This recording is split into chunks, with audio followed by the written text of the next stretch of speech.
सब्र का फल Buddha inspirational stories in Hindi. बात उस समय की है जब महात्मा बुद्ध विश्व भर में भ्रमण करते हुए बौद्ध धर्म का प्रचार कर रहे थे और लोगों को ज्ञान दे रहे थे। Vertical bar. एक बार महात्मा बुद्ध अपने कुछ शिष्यों के साथ एक गांव में भ्रमण कर रहे थे। Vertical bar. उन दिनों कोई वाहन नहीं हुआ करते थे, सो लोग पैदल ही मीलों की यात्रा करते थे। Vertical bar. ऐसे ही गांव में घूमते हुए काफी देर हो गई थी। Vertical bar. बुद्ध जी को काफी प्यास लगी थी। Vertical bar. उन्होंने अपने एक शिष्य को गांव से पानी लाने की आज्ञा दी। Vertical bar. जब वह शिष्य गांव में अंदर गया तो उसने देखा वहां एक नदी थी जहां बहुत सारे लोग कपड़े धो रहे थे। कुछ लोग नहा रहे थे तो नदी का पानी काफी गंदा सा दिख रहा था। Vertical bar. शिष्य को लगा कि गुरुजी के लिए ऐसा गंदा पानी ले जाना ठीक नहीं होगा। ये सोचकर वह वापस आ गया। Vertical bar.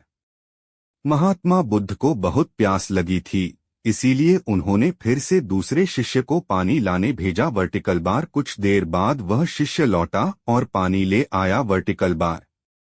महात्मा बुद्ध ने शिष्य से पूछा कि नदी का पानी तो गंदा था, फिर तुम साफ पानी कैसे ले आए? शिष्य बोला कि प्रभु, वहां नदी का पानी वास्तव में गंदा था, लेकिन लोगों के जाने के बाद मैंने कुछ देर इंतजार किया और कुछ देर बाद मिट्टी नीचे बैठ गई और साफ पानी ऊपर आ गया। Vertical bar.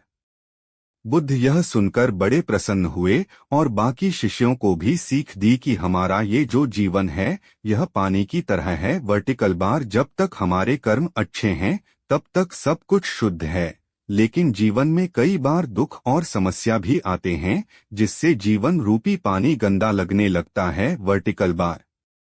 कुछ लोग पहले वाले शिष्य की तरह बुराई को देखकर घबरा जाते हैं और मुसीबत देखकर वापस लौट जाते हैं। वह जीवन में कभी आगे नहीं बढ़ पाते। वहीं दूसरी ओर कुछ लोग जो धैर्यशील होते हैं वो व्याकुल नहीं होते और कुछ समय बाद गंदगी रूपी समस्याएं और दुख खुद ही खत्म हो जाते हैं। Vertical bar.